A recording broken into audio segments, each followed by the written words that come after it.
this list from S to fun. The assumption is you have 30 to 40 games practiced with the team. You want to show up to a 4 to 6 round event and place as best you can on a tournament that runs open board and into the dark, alternating rounds. Okay? And you're going to play the best possible game you can.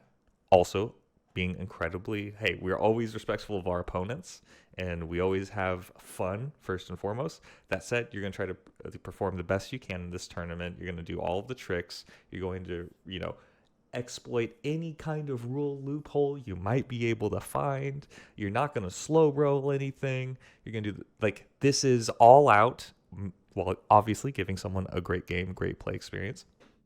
And so that's the assumption. And what S will do is with 30 to 40 games showing up to a 4 to 6 round event, you will have probably I would give you an even chance or better, a flip of a coin, to wind up in the top 10. You'll probably wind up in the top 10 of that event.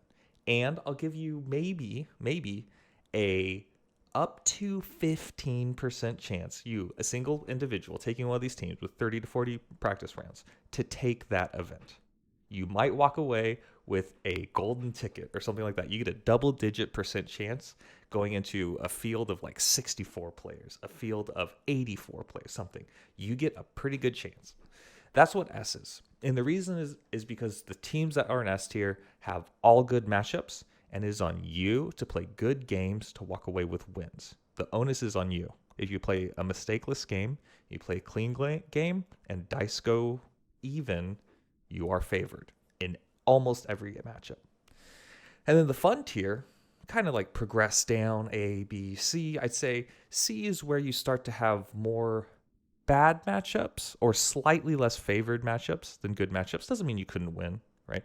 But you look across the field of all the teams that have been released. You would have more bad matchups or more matchups where you're slightly less favored than favored.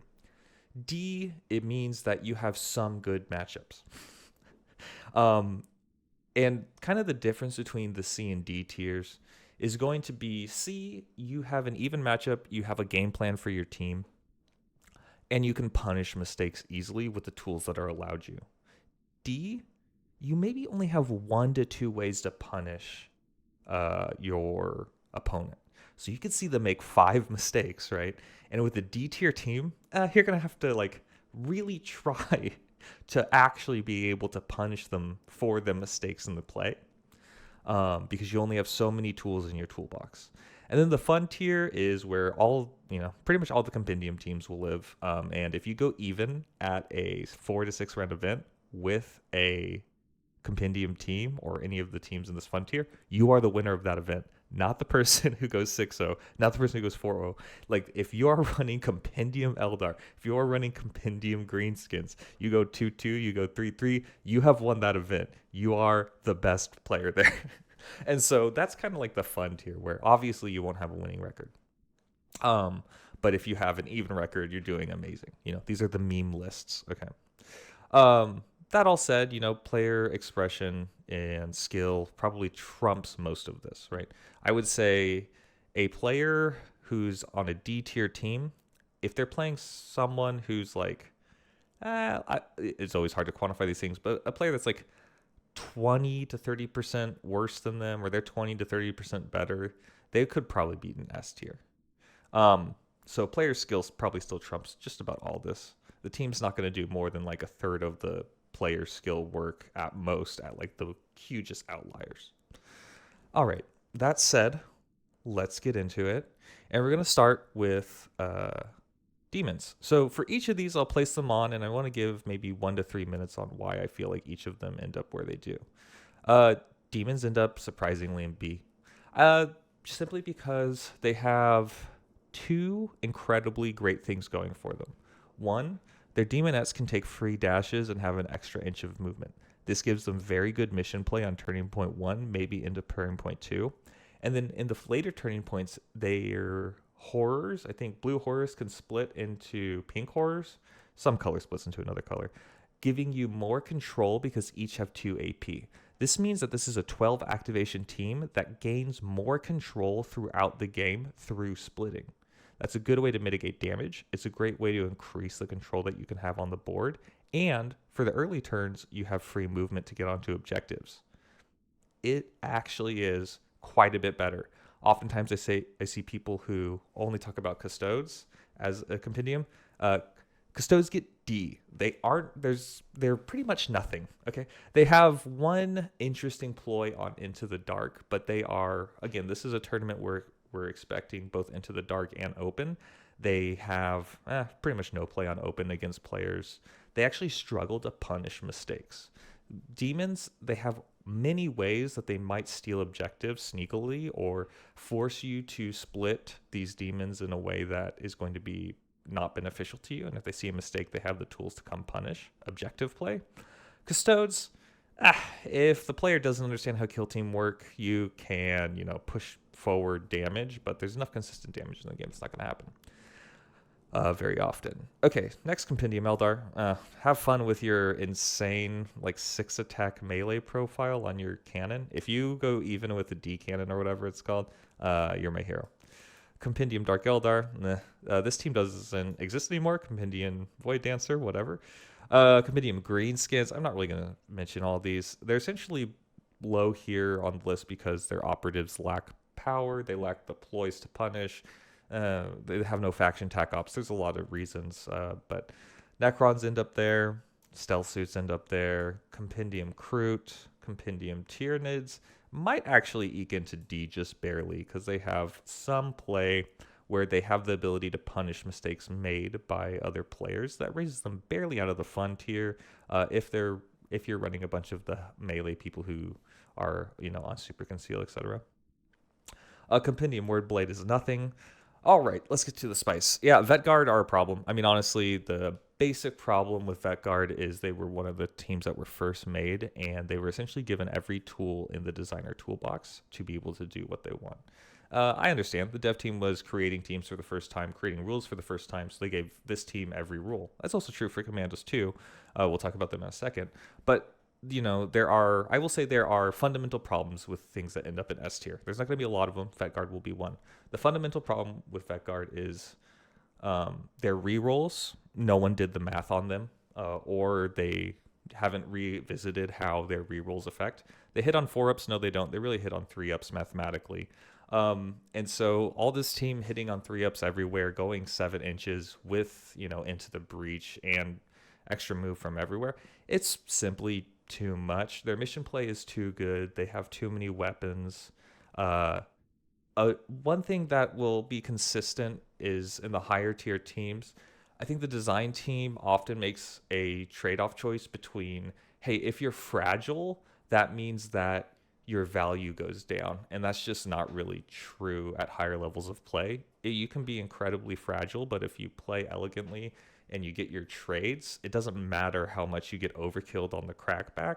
And that's one of the fundamental problems. Too much movement, too much mission play, too many operatives, and too many rerolls.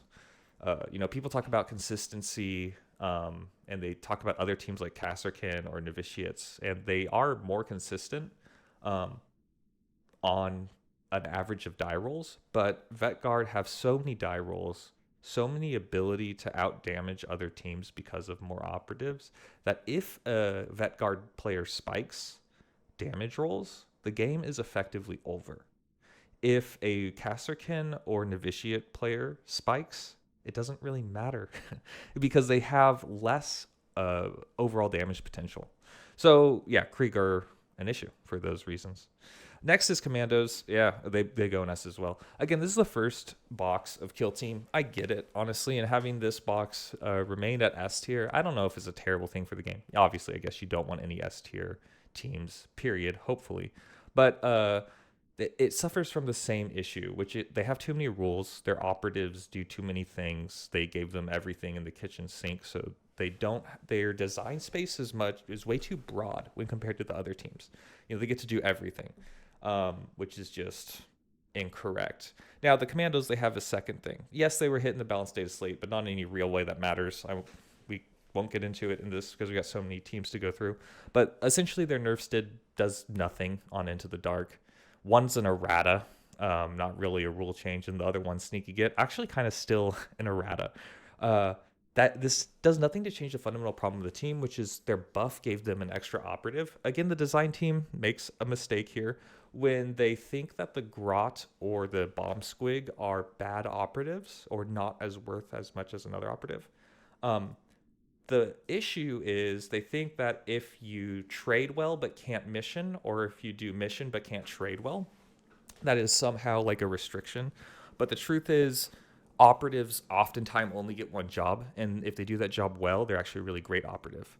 Like, to illustrate that point, if you were playing almost any of these teams, even some elite teams, you would rather take a bomb squig or a grot over your trooper, because they allow you to do things that other normal troopers can't. A normal trooper for most of these teams isn't nearly as useful as playing a really great on the mission or playing really great in the like blast trade for the bomb squig. So those operatives are actually more valuable than the boy in this matchup, their normal trooper or their Burna. But the design team gave them both of these operatives thinking like, oh, well, but they're small and they only do these specialized things. Like, hey, specialists are great for a reason. If you have, not to mention they have too many activations. So, okay, I spent enough time on Kommandos. They have a fundamental problem. The Squig and the Grot are actually better operatives than a lot of the specialists they have on the team, and the design team has yet to recognize a mistake of thinking that they're not. All right, next. So some buff to Hunter Clade. So, they're hovering around A to B.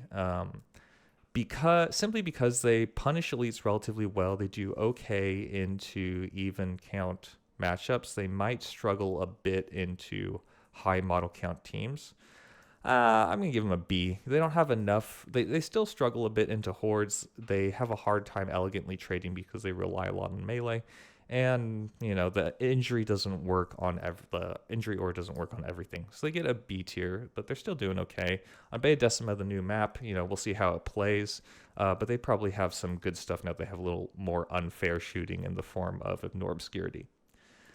Okay, welcome to the tier who gets bullied. And the first one is our elite team, our first elite team here, our pseudo-elite team in WarpCoven. This team simply just struggles. It has a lot going for it. It has two incredible things going for it that can win it matchups just based on map, on open. And that is an elite with fly. It's, I don't know, end of paragraph. It's hard to have a bad team when your start is, I have an elite space marine with the fly keyword. Oh, how is this team not winning? And then they have the follow-up to that, which is they have a spell that restricts movement.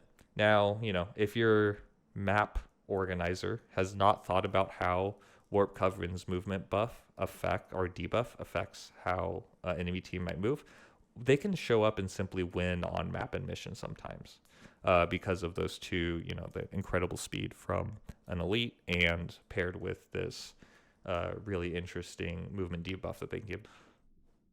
That said, they do struggle simply because they don't have the damage potential long term. Their Rubik Marines just aren't doing enough. So it's a rough matchup. Novitiates, they go from somewhere to C to B. They really struggle into being out activated. Their design changes, unfortunately, really messed with two of their key operatives. How rerolls interact with faith points. It's never been addressed, so it's a bigger nerf than some people might initially think. And they've just only received nerfs. They've never received a buff since their release. And so, the meta has changed around them. I'm going to give them like a B minus, maybe. They do a pretty good job into elites, and they're okay into any team that has a lower model count than them. And that's quite a few teams. So they barely edge into the B tier, in my opinion. Next, A for Tau. They don't quite make it to S. They are problematic in some maps, but not, Into the Dark, I think they still struggle. They present a challenge to anyone who wants to host a tournament, where if you put them on an open board with not enough terrain, they will take your event because of the way that they are designed. but you probably won't be developing maps for them. Like I've played on the LVO maps, I've played on the Games Workshop maps. There's no way a Tau has an even chance on those maps. They are not preferred on an open map that has, in LVO's case, sometimes more ITD pieces than an actual Into the Dark map. So, they struggle when they can't get their shots off. Tournament organizers for large events seem very hell-bent on making sure that shooting doesn't happen across the board. They'll give heavy on nearly every objective on the whole map, and that's just too bad for Tau. So on most large tournaments, so you're going to a 5 or 6 rounder, they're going to be not S tier because the map will not favor them. Maybe at your local store you don't know how to set up you don't know how to set up terrain. You fall into some tricks, they're going to sweep it. Next is Wyrmblade. Wyrmblade make it into A simply because they can now deal with elites pretty efficiently. Their change to gunners and their ability to retain rerolls more efficiently, or essentially get that improved balance, right, is the rule. It makes them more consistent more of the time, able to push through damage, meaning that any team with a model count that is less than them, with the exception of orcs, because orcs shouldn't have whatever, they perform relatively well. Even on model count, they start to really wilt and wither, and so that stops them from getting to S because they have problem matchups, unlike these two teams that have no problem matchups, and is really on you to make a mistake. So because they succeed into most of the area but not all of it, they end up in A. Void Dancer, yeah, I get in C. Void Dancer. The thing about Void Dancer is you've probably played this team, you might have lost this team, maybe you still feel bad about this team. You just don't really know their rules. As soon as you understand their rules better than the player playing Void Dancer, you know exactly what they must do to win. They are very limited in what they can do to actually force a win. If you're just like, I know they will draw a straight line from here to there, exactly 9 inches, and then shoot me. And then they must try to, if you're a team with more model count, they must try to 2v1 me or they lose. Or if you're an elite team, they must try to trade for my elite or they lose. So they have a very simple plan.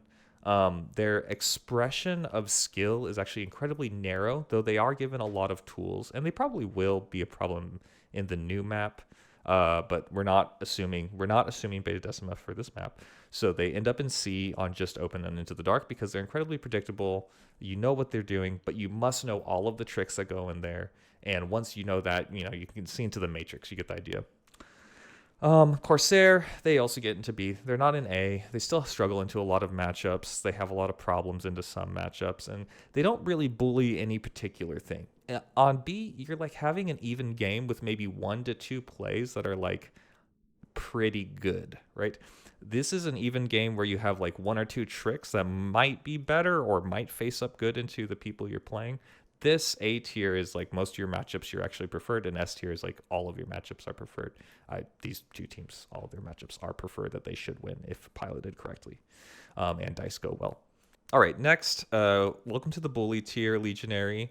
Sorry, not sorry. Whatever, your team.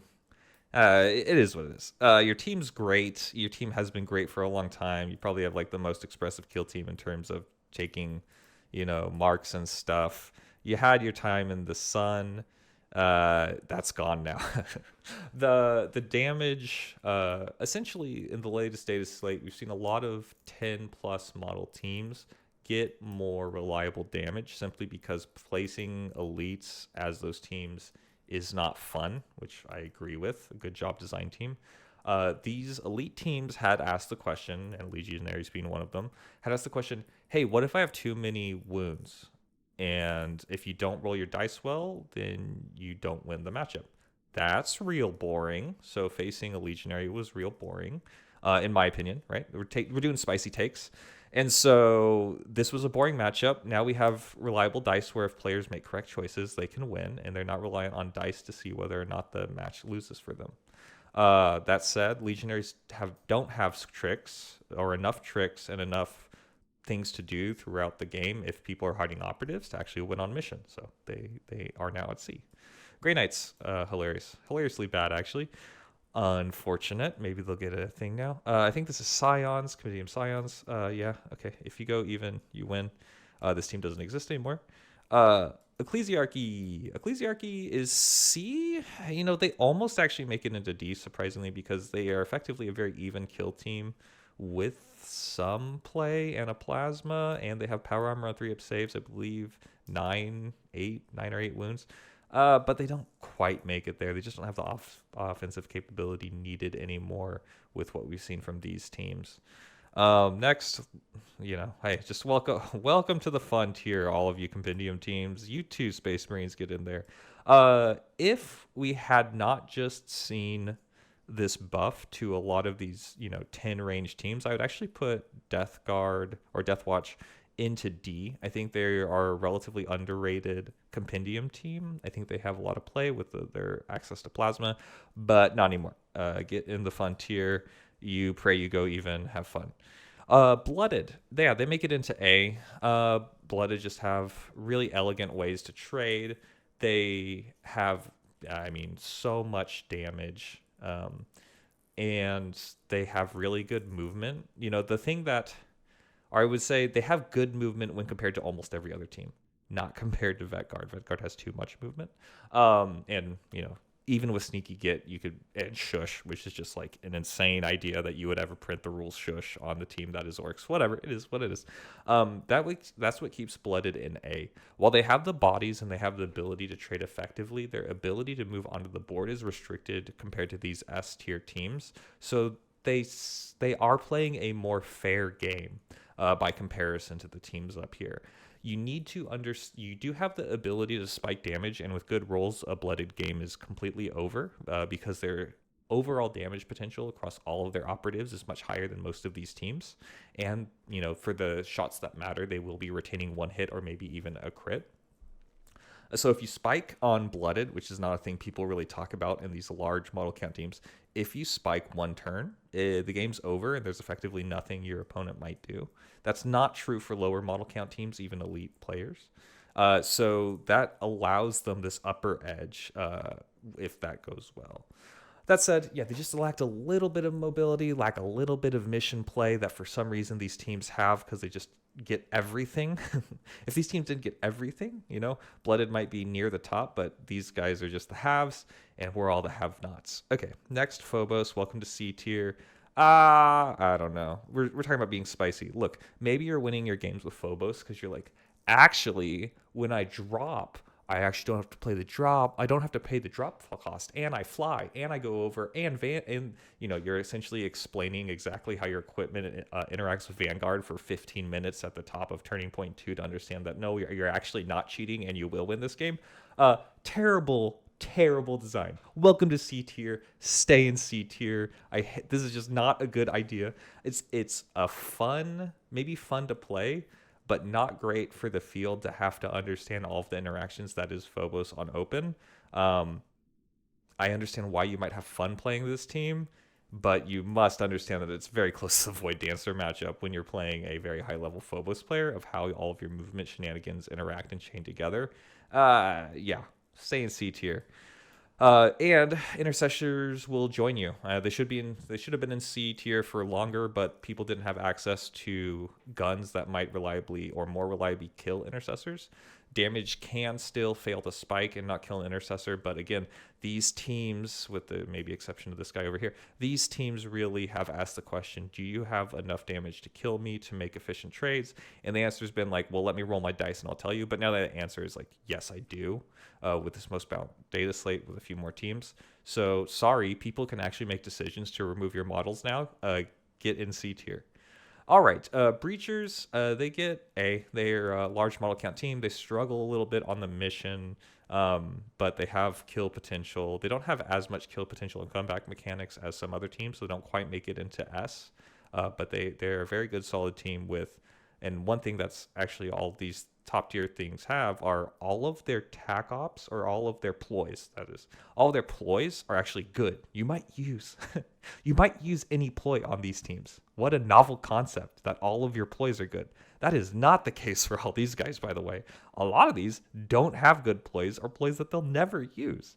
And so having actually good ploys that you might use, that can help you get into B or A and S.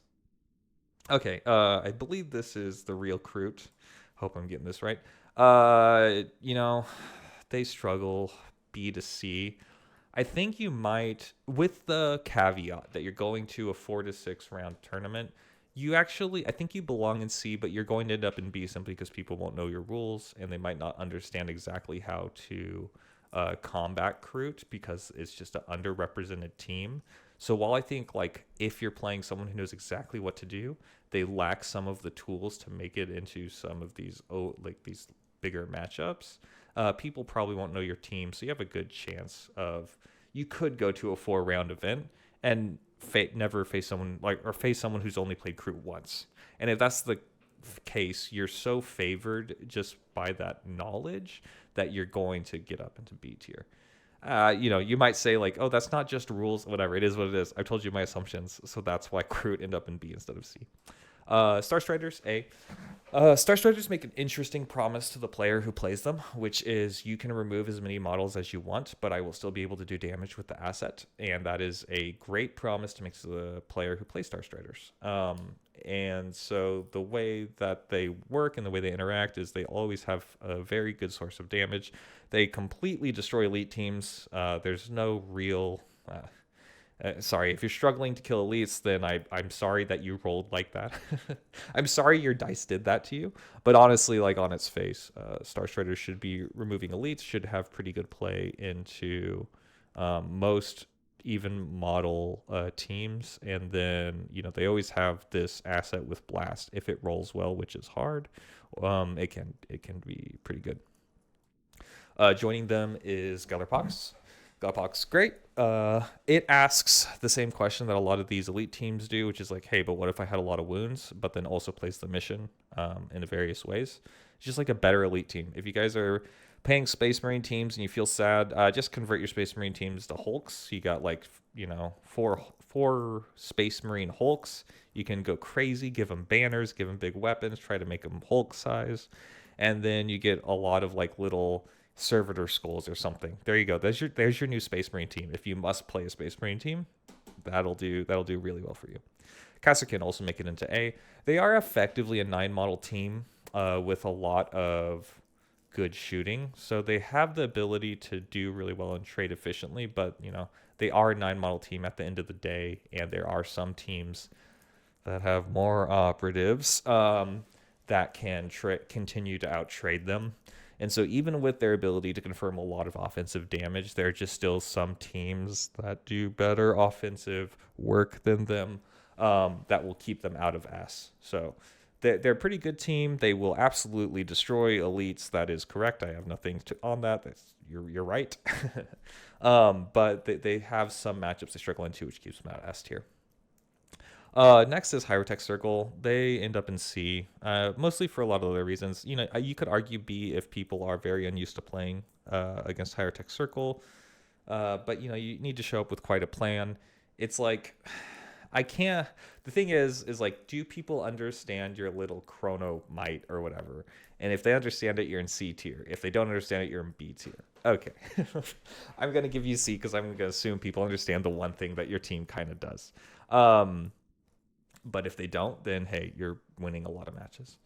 But the team struggles a bit because it is a reduced model count, and it also asks the question like, hey, what if my guys came back to life? And some teams don't care. They're like, oh, I killed them again, and I still have more activations than you. It's turning point 3. I don't care. Do you want 2 more back? Because simply, killing it, the question of like, can I have enough wounds? Oftentimes is absolutely not. You cannot have enough wounds. All right, next. This one's kind of interesting. They have, I think they make it into B tier. They're not quite A, and the reason is they still are able to bully. They're now able to bully elites pretty well with the new changes to how shield works and the leader changes and stuff like that. So they have like 4 operatives that might trade even with a 6 operative team. Hilariously terrible for that 6 operative team. But they still struggle into some matchups. They don't have great 2-for-1 play. There are some issues. Next, we have Hand of the Archon. You know, Hand of the Archon has an interesting idea, which is if you kill, you get better. That's crazy good. You want to kill anyways, so this team rewards you for what you want to do. And it makes the team better for doing what you want to do. Great. Talk about like a near perfect synergy here, and that's what gets them into A. B for the Hearthkin. They just don't have as good a shooting, and they don't play the mission as well as the competitors above them. So while they have a lot of the same tools, they lack some of the ways to win on mission that other teams have, and so they'll struggle.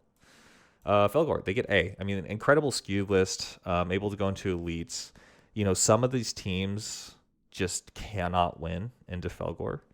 They are an interesting team that interacts with the game in such a way that asks some questions that are unanswerable by some teams. And because of that, Felgore is one of the rare matchups, even more so. These teams must be piloted to perfection and exploit the fact that they're kind of overtuned for being like what they are because they came out when they did, and they just have too many rules, too many things. Felgore is different because it truly is a thing where if you show up to the right map, the right mission, and the right team, you can really almost walk. It's one of the only teams you can maybe walk away with a quote auto win, where you look at something and you're like, oh, I have like a 80% win chance here. I have like an 85% win chance here. Something like that. Something crazy high. And, it is what it is. It's not into every team. It is into some of them. Interesting team, but also struggles into some matchups. So it doesn't quite make it into S because though it has some auto wins and, hey, we're assuming a 4 to 6 round event, maybe you see none of your like bad teams. You only see your good teams. You could go you can do really well with Felgores. But you might find a bad matchup. Next is Inquisition.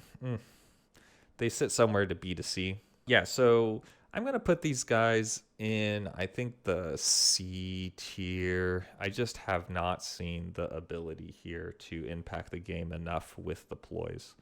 If you're playing Inquisition, the options are you probably want to be playing a different team.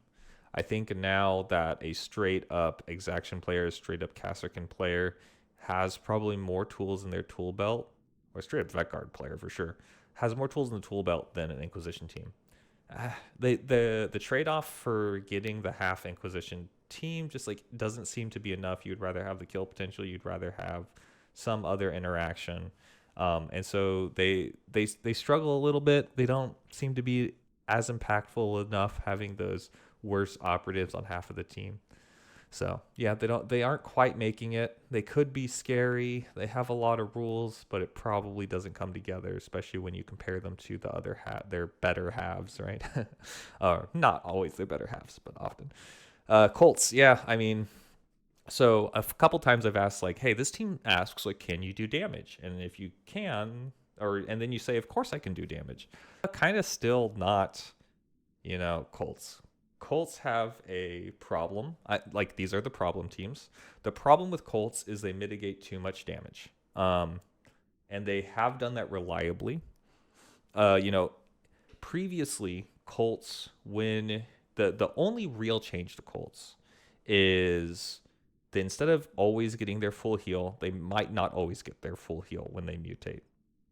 And that can be impactful because previously, to deal damage in Killteam, you must roll dice to see exactly how much damage is done. Colts, they healed the full without ever rolling a die. So they had and they also have like ways to make defensive rerolls easier or attacks less impactful. And that's just a terrible design confluence of things because now you're saying, oh, you can unreliably pass damage into this team, and then I can reliably mitigate it where I choose.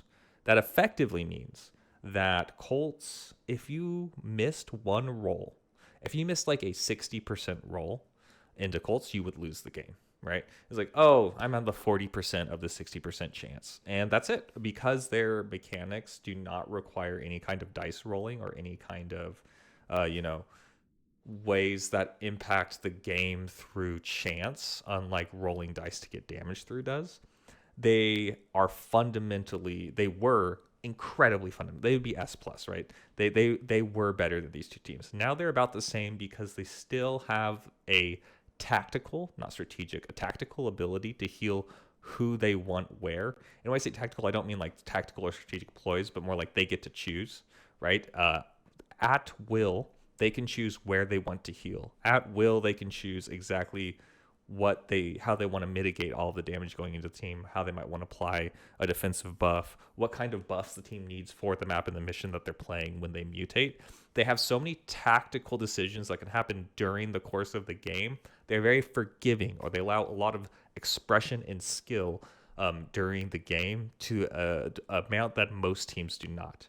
Inquisition does not. It has a lot of rules, but not the same amount of Colts, because they get to choose exactly how the game is played much more than any of the other teams.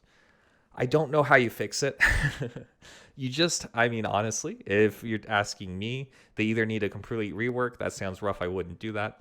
I think maybe they just need to be not good, because their basic premise for how the game is played is not compatible with the rest of how Killteam teams are designed. You cannot have a team that can reliably mitigate damage when everyone unreliably pushes damage. A team that is good at doing that cannot be too interactful with all of the other, or interactive with all the other teams that exist. So their basic premise for how the team works and how it functions is wrong, and that's compounded by the fact that they have amazing turn one play. Like, obviously, dashing operatives turn one was a mistake. I'll just say it. It was a mistake. It's still a mistake. All these teams do it, right? If they want to. Like, placing an operative, or these, dashing three people, dashing way too many people. Giving that to teams with too many operatives allow incredible turn one play, paired with Colt's ability to catch up in the late game. You can't give a team a great turn one play and great late game play.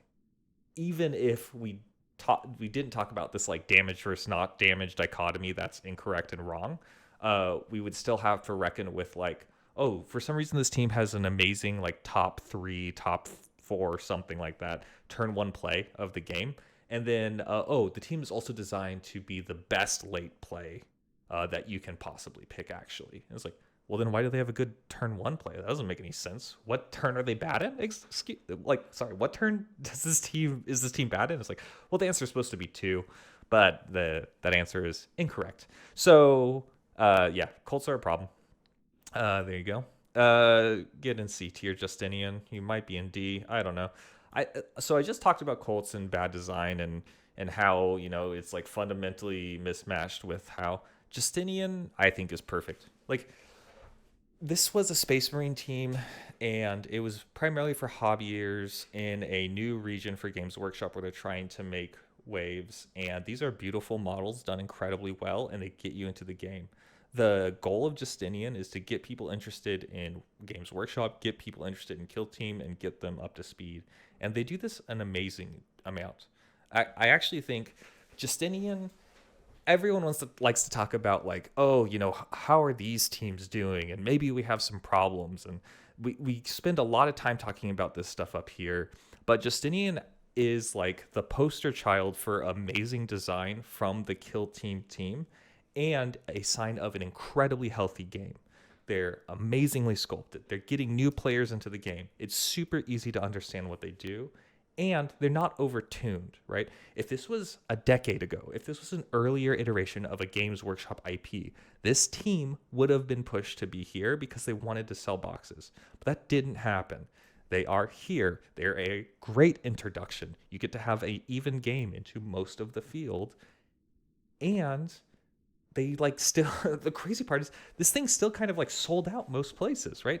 Rules are no longer impacting how these things sell. Everything's selling really well. That means the design team doesn't have this incredible pressure to make sure that everything has these insane rules that must be pushed, or must be playable, so they can act. It's awesome because Justinian releases, it's great for the company. It's great for the community, and it shows up here exactly where it should.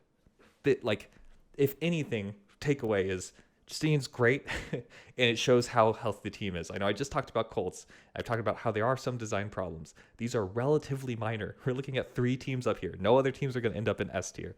And this team that could have been this crazy problem ended up exactly where they should, doing exactly what they should for the community and for the company. Amazing. Amazing. All right. To round out, yeah, so scouts get B. They have 9 model count. They have too much heavy to struggle into open boards and get on the points effectively. And so they struggle with mission play. And then Blades of Kaine have too many rules, so they get A. Essentially, like, maybe this team belongs in B tier, but for the next 1 to 2 months, the density of rules, the access to fly, and the ability to pair fly with the recon choice for, tac ops is just too good. It'll take some time for people to figure out this team, even if it is a little underpowered, which I'm not convinced that it is. Fly with recon, it might be a huge mistake, but we'll see. Like, this team has a lot of play. It's very interesting, and it's just like the density of rules is getting close to be a problem. That's my honest opinion. Density of rules on this team is really, really high. And it has a lot of gotchas, the indirect pistols, I actually do 2 mortals, all these others, like, no, I have this thing where actually I think I will get initiative this turn. It's a lot, and people won't know it, and they won't know how to react. And so just the crush of rule interactions will give you a pretty good chance to end up in the top 10 in any event you go to over the next 2 months, and then you might be able to take it. If you know this team incredibly well and the field doesn't, you have a lot of ways to reliably score tac ops with access to fly on recon, if nothing else, which they probably have a ton of other tricks that people are figuring out literally as we speak. And they have some kill potential.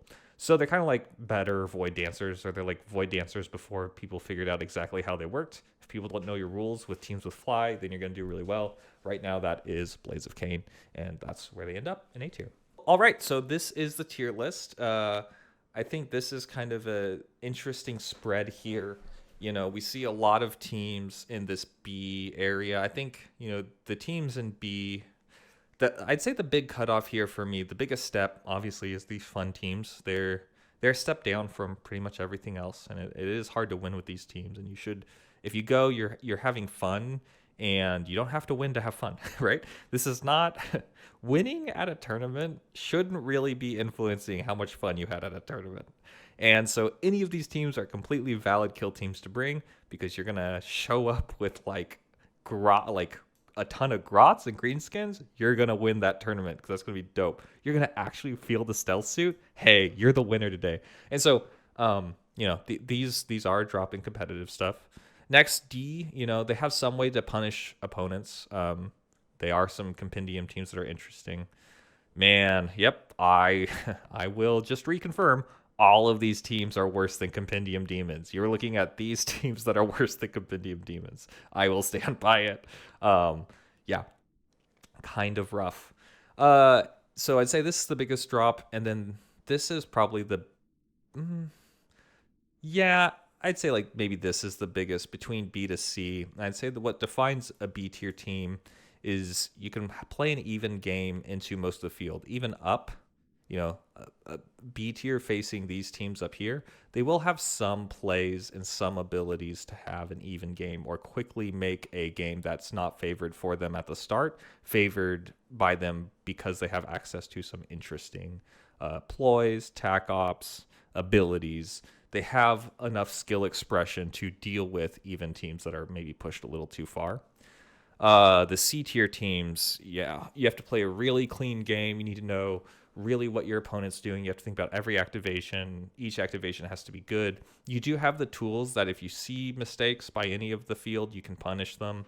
But yeah, between, this B and C tier, it really is like maybe you can show up with a plan and execute your plan and do well. Maybe not. C tier is you must be reactive. You have to think about exactly how your opponent will be playing, and you must counter their play. And if you fail to do that, you will not be having a good record. A tier is, oh, you have rules? I really don't care.